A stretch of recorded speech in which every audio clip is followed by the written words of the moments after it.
اور جو یہ نشانی ہے نا وَلَعَنَ آخِرُ هَذِهِ الْأُمَّةِ أَوَّلَهَا، امت کے بعد والے لوگ پہلے والوں پر لعن طعن کریں گے۔ اور یہ علامت آپ دیکھ لیں، آج انگوٹھا چھاپ ہے لیکن امام اعظم امام ابو حنیفہ پر لعن طعن ہو رہے ہیں۔ انہیں کیا پتا تھا؟ انہیں تو صرف 17 حدیثیں آتی تھیں، تجھے کتنی آتی ہیں؟ انہیں کیا پتا؟ وہ تو اپنے اجتہاد کرتے تھے، وہ ایسے ہی تھے، یوں تھے۔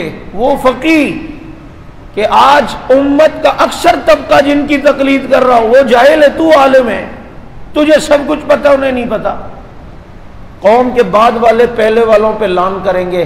آج یہ بعد میں آنے والے کیا یہ ابو بکر و عمر پر لعن طعن نہیں کر رہے؟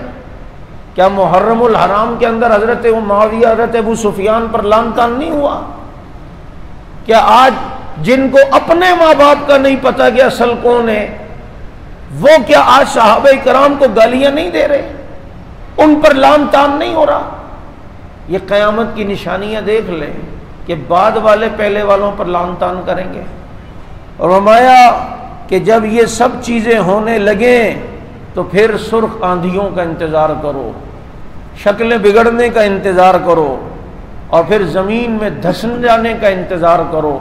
یہ علامات اگر پائی جائیں تو پھر ہر وقت اس بات کا ڈر رکھنا چاہیے کہیں اللہ کے عذاب نہ آ جائیں۔ اور وہ عذاب الگ الگ جگہوں کی صورت میں تو آ رہے ہیں، کتنی بستیوں میں سرخ آندھیوں کے طوفان، کتنی جگہوں پر زمین کے دھسنے، کتنی جگہوں پر شکلوں کے بگڑنے، یہ ساری صورتیں جو ہیں وہ سامنے نظر آ رہی ہیں۔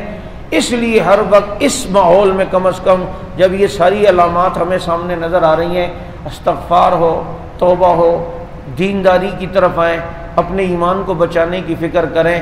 کم از کم اللہ رب العزت کے عذاب سے یہ استغفار بچاتا ہے، یہ توبہ بچاتا ہے، تاکہ اس کے کیا کہتے ہیں عذاب سے ہم محفوظ رہ سکیں۔